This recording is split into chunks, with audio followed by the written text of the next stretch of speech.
Assalamualaikum warahmatullahi wabarakatuh. Berjumpa kembali dengan Bu Arum Wika Mumpuni dalam pelajaran produk kreatif dan kewirausahaan untuk kelas 12 bisnis daring dan pemasaran. Di video pembelajaran yang lalu, kita sudah membahas tentang laporan laba rugi dan laporan perubahan modal. Pada video pembelajaran kali ini, kita akan membahas materi tentang neraca. Apa yang dimaksud dengan neraca dan bagaimana cara menyusun neraca? Agar kalian bisa menjelaskan apa yang dimaksud dengan neraca dan bisa menyusun neraca, mari kita simak video berikut ini.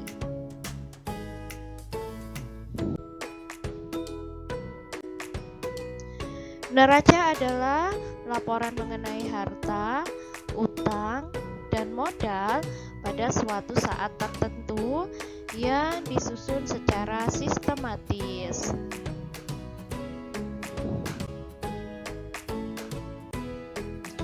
Dalam menyusunannya, neraca akan disusun sebagai berikut. Yang pertama, harta atau aset. Yang kedua, hutang. Yang ketiga, modal.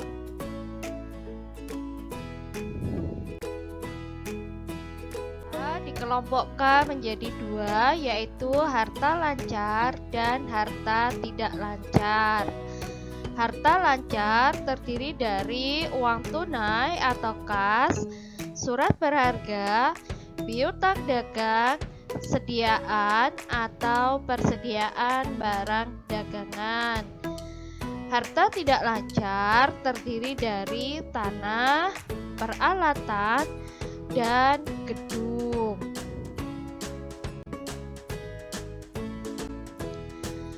Hutang dikelompokkan menjadi dua, yaitu hutang jangka pendek dan hutang jangka panjang. Hutang jangka pendek terdiri dari hutang dagang, hutang pajak, dan hutang wesel. Hutang jangka panjang ini terdiri dari hutang obligasi dan hutang hipotek.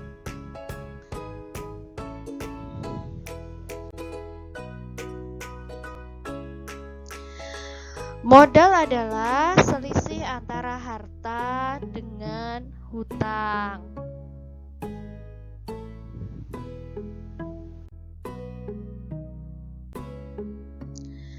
Pada umumnya, bentuk neraca ada dua macam, yaitu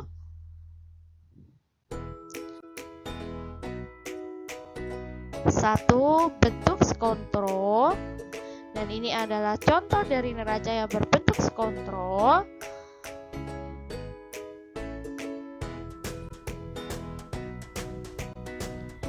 Dan bentuk vertikal, dan ini adalah contoh dari neraca yang berbentuk vertikal. Berikut ini merupakan contoh cara menyusun neraca. Di sini saya sudah memiliki data dari perusahaan Arman Service, yaitu berupa neraca saldo yang disesuaikan, yang sudah disesuaikan, kemudian laporan laba rugi, dan laporan perubahan modal. Baiklah, sekarang kita akan mulai menyusun neraca. Pertama, kita menuliskan judulnya terlebih dahulu. Di barisan paling atas itu adalah nama perusahaannya, yaitu Arman Service. Kemudian berikutnya adalah judul laporan keuangannya. Di sini karena kita akan membuat neraca, maka di sini dituliskan neraca. Dan tanggal berakhirnya laporan keuangan tersebut atau tanggal berakhir periode keuangan di perusahaan tersebut, ini di per 31 Desember 2020. Nah, pertama kita akan memasukkan data aktiva dulu. Aktiva ada dua ya, aktiva lancar dan aktiva tetap. Kita masukkan aktiva lancarnya terlebih dahulu. Yang pertama adalah kas. Kita lihat di neraca saldo berapa kasnya. Ternyata besarnya Rp30.567.000. Akan kita tuliskan di sini. Kemudian piutang usaha. Kita lihat lagi di neraca saldo. Besarnya adalah Rp57.270.000.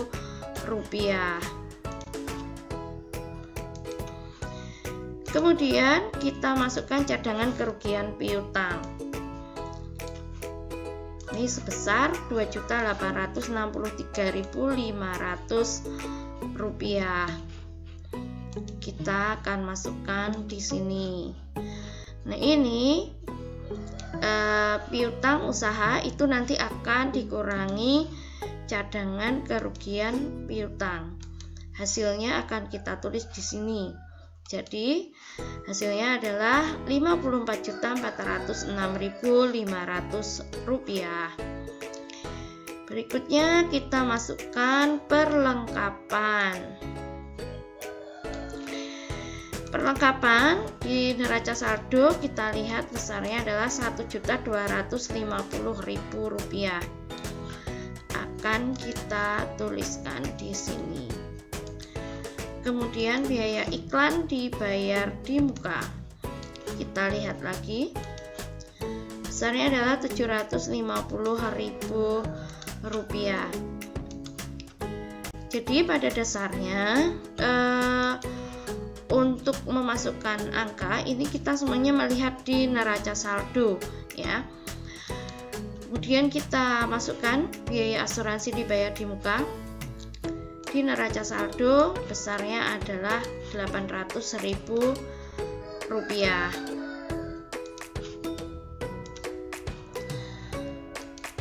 Sehingga bisa kita peroleh data jumlah aktiva lancarnya.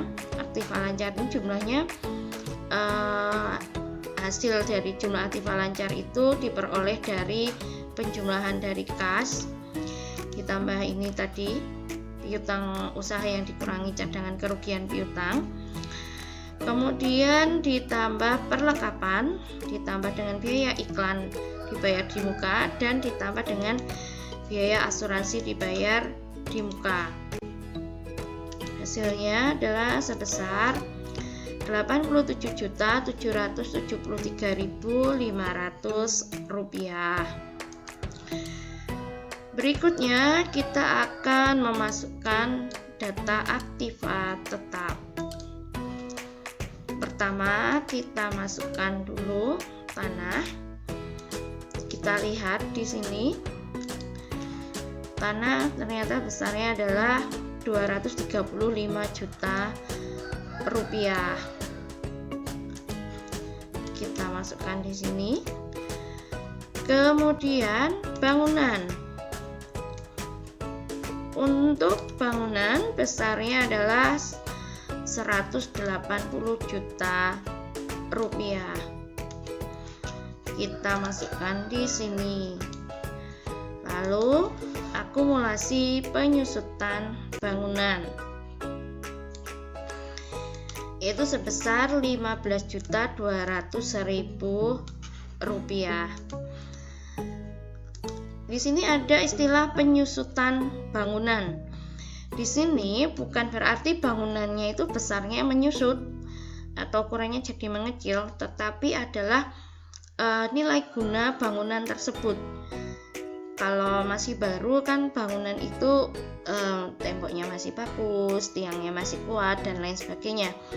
Tapi setiap tahun pasti kekuatan dari tiang bangunan tersebut juga akan semakin berkurang, temboknya juga semakin rapuh dan lain sebagainya atau semakin rusak.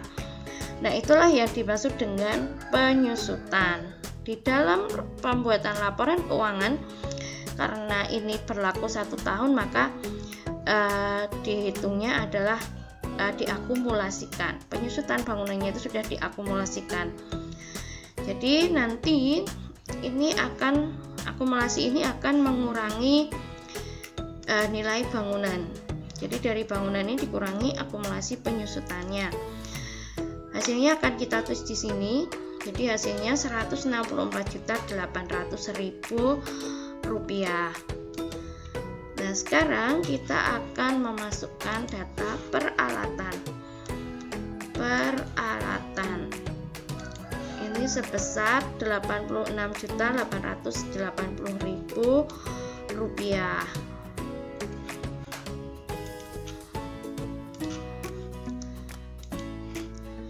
Kemudian kita masukkan akumulasi penyusutan peralatan. Ini sebesar Rp18 juta. Kita masukkan di sini Rp18 juta. Sama dengan di bangunan, di sini peralatan juga mengalami penyusutan sehingga akan berkurang nilainya.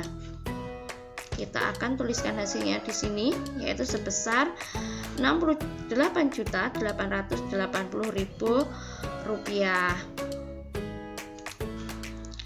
sehingga akan ketemu jumlah aktiva tetapnya. Jumlah aktiva tetap ini diperoleh dari penjumlahan tanah. Kemudian ini tadi bangunan yang sudah dikurangi dengan akumulasi penyusutan bangunan dan ditambah dengan peralatan yang sudah dikurangi dengan akumulasi penyusutan peralatan. Hasilnya akan kita tulis di sini. Itu sebesar Rp468.680.000, sehingga bisa diperoleh jumlah aktiva. Jumlah aktiva ini diperoleh dari jumlah aktiva lancar ditambah dengan jumlah aktiva tetap. Besarnya adalah Rp556.453.500.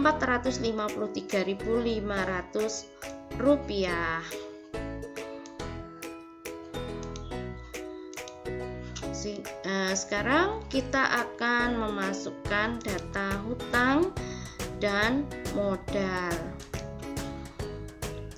Hutang sendiri juga ada hutang lancar dan hutang tetap. Jadi kita masukkan data hutangnya dulu ya. Hutang kan terdiri dari dua, hutang lancar dan hutang tetap. Sekarang kita mulai dulu dengan masukkan data hutang lancar. Pertama, kita masukkan utang usaha. Utang usaha di sini sebesar Rp7.600.000. Rp7.600.000 kita tuliskan di sini. Kemudian utang bunga kita lihat lagi di neraca saldo, yaitu sebesar Rp100.000.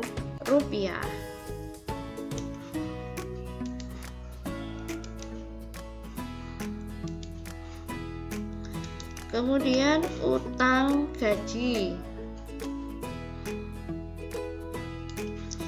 kita lihat lagi di sini sebesar Rp18.050.000.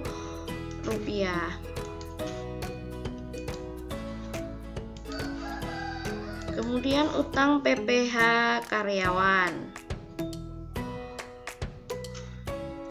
sebesar Rp2.525.000.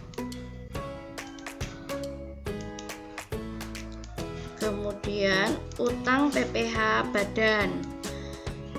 Di sini kita lihat lagi sebesar Rp1.925.000.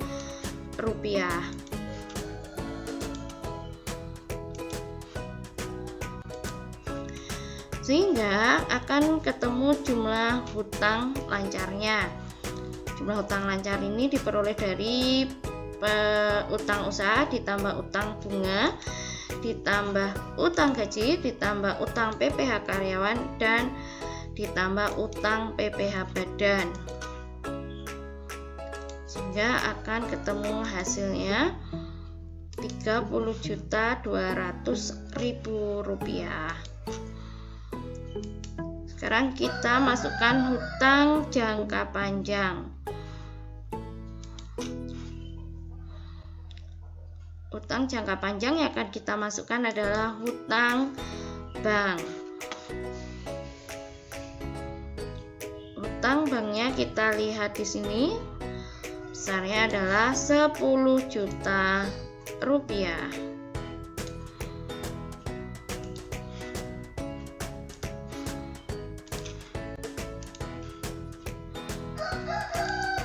Sehingga akan ketemu jumlah utang dari Arman Service. Jumlah utangnya ini diperoleh dari penjumlahan atau dari jumlah hutang lancar yang ditambah dengan hutang jangka panjang. Di sini karena hutang jangka panjangnya hanyalah hutang bank, maka untuk jumlah hutangnya itu hanya diperoleh dari jumlah hutang lancar ditambah dengan hutang bank. Jadi hasilnya sebesar Rp40.200.000. Sekarang kita masukkan modalnya. Kita masukkan modal Tuan Arman. Yang agak berbeda hanya pada modal ini. Untuk modal Tuan Arman, kita memperoleh angkanya atau datanya dari laporan perubahan modal. Ini ya, yang terakhir ya. Modal Tuan Arman 31 Desember 2020. Jadi ini besarnya Rp516.253.500.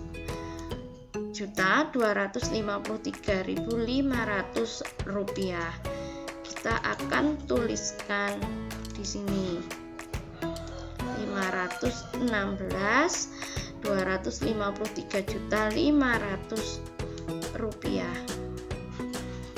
Ini 500 ya.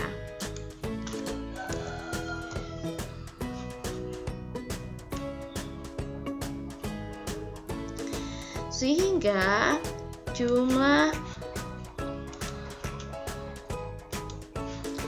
utang dan modalnya adalah jumlah utang dan modal berarti adalah diperoleh dari jumlah hutang, ini jumlah hutang ditambah dengan modal Tuan Arman. Hasilnya Rp556.453.500. Nah, yang harus kalian perhatikan adalah jumlah aktiva ini di neraca harus sama dengan jumlah utang dan modal. Kalau ini jumlah aktiva dan jumlah utang dan modal ini tidak sama, berarti ada kesalahan dalam pembuatan laporan keuangan. Jadi kalau neraca ini harus balance, harus seimbang. Jadi jumlah aktivanya ini harus sama dengan jumlah utang dan modal. Demikian materi yang dapat saya sampaikan.